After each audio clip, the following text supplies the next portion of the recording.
Vote মিটতেই বাড়লো বাণিজ্যিক গ্যাসের দাম। কলকাতায় বাণিজ্যিক গ্যাসের দাম বাড়লো 994 টাকা।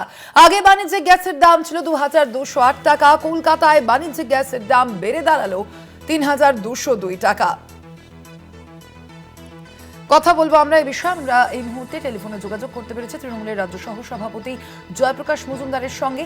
জয়প্রকাশ বাবু, আমরা দেখেছিলাম যে এই বছরে কিন্তু কিছু মাস আগেই বাণিজ্যিক গ্যাসের দাম বৃদ্ধি পেয়েছিল, আর এবার দেখা যাচ্ছে ভোট মিটতে একেবারে আবারও বাণিজ্যিক গ্যাসের দাম বাড়লো। কলকাতায় বাণিজ্যিক গ্যাসের দাম বাড়লো 994 টাকা। সেক্ষেত্রে এই যে ভোট মেটার পর বাণিজ্যিক গ্যাসের দাম বাড়লো, এটাকে ঠিক কিভাবে দেখছেন?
জয়প্রকাশ দা, কোনোভাবে কি এটা ভোটের কারণে কমিয়ে রাখা হয়েছিল এবং তারপরেই কি এই গ্যাসের দাম বৃদ্ধি পেল বলে মনে করছেন?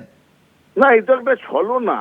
ভোটের সময় বাড়ালাম না, কারণ ভোটটা পেতে হবে। যেই ভোট মিটলো তার পরের দিনই গ্যাসের দাম বাড়িয়ে দিলাম। এইসব ছলনা সবসময় মোদি করে থাকে। মিথ্যে কথা, ছলনা, মানুষকে ভুল বোঝানো, মানুষকে ধোঁকা দেওয়া, এগুলোই হচ্ছে এই বিজেপি সরকার তথা নরেন্দ্র মোদীর একমাত্র মন্ত্র। মানুষের জন্য কিছু করে না, যা কিছু করে ব্যবসায়ীদের জন্য।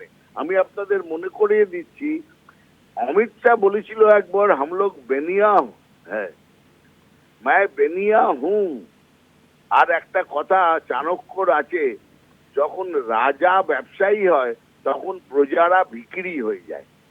তো তাই হচ্ছে, রাজা ব্যবসায়ী, দেশ চালাচ্ছে ব্যবসায়ীরা, তাহলে প্রজারা যে ভিখিরি হবে এতে আশ্চর্যের কি আছে? তাই জন্য রাজাকেই সরাতে হবে, ব্যবসায়ী রাজাকে সরিয়ে দিতে হবে। ধন্যবাদ আপনাকে জয়প্রকাশ বাবু।